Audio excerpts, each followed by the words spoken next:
কেউ ধরেন আপনার সামনে চলে আসছে, আপনি আপনার সামর্থ্য অনুযায়ী তাকে দিলেন, যে আমলটা আপনি গোপনে করলেন, কেউ দেখেনি, আল্লাহ দেখেছে। এবার আপনি এই আমলটাকে ওসিলা করে আল্লাহর কাছে দোয়া করছেন, আল্লাহ এই কাজটা যদি তোমার কাছে ভালো লেগে থাকে, আল্লাহ তুমি আমার এই বিপদটা দূর করে দাও, বা আল্লাহ আমাকে এটা এটা পাইয়ে দাও। ইনশাআল্লাহ দেখবেন দোয়া কবুল হয়ে যাবে। আমি দলিল দিচ্ছি, আমি সময় সংক্ষিপ্ততার কারণে সবগুলোর এবারত বলছি না, কিন্তু আমি দলিল দিচ্ছি। 3 জন ব্যক্তি গুহায় আটকে গেছে, গুহার মুখ পাথর দিয়ে বন্ধ হয়ে গেছে, এখন কোনো অবস্থাতেই বের হওয়ার কোনো সুযোগ নাই, নিশ্চিত মৃত্যু, নিশ্চিত।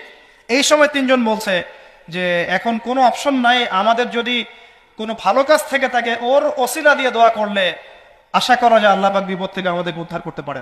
একজন দোয়া করছে, আল্লাহ আমার বৃদ্ধ পিতামাতা ছিল, ওই যে বললাম শুরুতে, আমার বৃদ্ধ পিতামাতা ছিল, আমি সারাদিন কৃষি কাজ করতাম, রাখাল ছিলাম, ছাগল প্রতিপালন করতাম, দুধ ধোয়ায় না, দুধ ধোয়াতাম, যতক্ষণ আমার মাকে না পান করিয়েছি আমি কখনো দুধ পান করি না।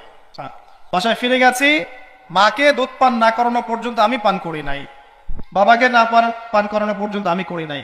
একদিন আমি বাসায় গিয়েছি, আমার সন্তানরা কান্নাকাটি করছে খাবারের জন্য, কিন্তু আমার মা ঘুমিয়ে গেছে।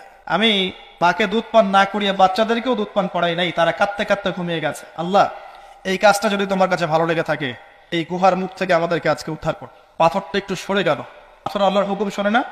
পাহাড় দেখেছেন, পাহাড়ের ভিতর থেকে যে পানিগুলো বের হয়, মিষ্টি পানি, এর কোনো উৎস আছে? কোনো উৎস নাই। গিয়ে দেখবেন উপরে কোনো উৎসই নাই। এমন না যে উপর থেকে পানি পড়ছে, এই পানিটা এসে সেখানে পড়ছে, পাহাড়ের ভিতর থেকে পানি বের হচ্ছে। এগুলো কিভাবে সম্ভব? আল্লাহ পাকের কুদরত। পাথরের মুখটা সরে গেল, পাহাড়ের ওখান থেকে গোয়ার মুখ থেকে পাথরটা একটু সরে গেল, কিন্তু বের হওয়ার জন্য এনাফ না।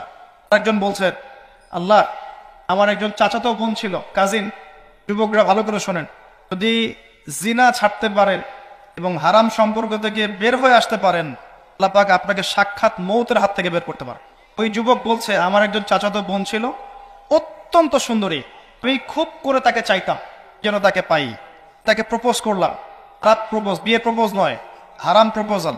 সে বলল যে আমাকে যদি 100 স্বর্ণ মুদ্রা দিতে পারো তাহলে আমি রাজি। 100 স্বর্ণ মুদ্রা অনেক কষ্ট করে কামাই করেছে, সে ওই মেয়েকে দিল, একা পেয়েছে মেয়েকে, চাচাতো বোনকে সেই স্বর্ণ মুদ্রা দিল। পরে সে অবৈধ কাজ করার জন্য প্রস্তুতি নিয়েছে। বলছে, আমি এমন জায়গায় ছিলাম যে আমি সেই মেয়ের 2 পায়ের মাঝখানে বসেছি, 2 পায়ের মাঝখানে বসেছি। এমত অবস্থায় মেয়ে আমাকে বলছে যে হে আল্লাহর বান্দা, আল্লাহকে ভয় করো। আমি 100 স্বর্ণ মুদ্রাও রেখে আসছি, আল্লাহ তোমার ভয় আমি সেই জেনা থেকে চলে আসছি, আমি সেখানে জেনা করি না। আল্লাহ এই কাজটা যদি তোমার সন্তুষ্টির জন্য করে থাকি, আল্লাহ আজকে আমাদেরকে সাক্ষাৎ মৌতের হাত থেকে বাঁচাও। পাথর সরে গেল। এখান থেকে যুবক ভাইদেরকে বলবো যে আবার ডিলিট করে দেন, কিছু ডিলিট করে দেন, আপনাকে আল্লাহ পাক ওই বাচ্চা ওই 3 জন যুবকের মতো করে বাঁচাবেন ইনশাআল্লাহ। আপনার যে কোনো দোয়া কবুল হবে, ইনশাআল্লাহ আপনার যে কোনো দোয়া কবুল হবে যদি আপনি জিনা ছাড়তে পারেন।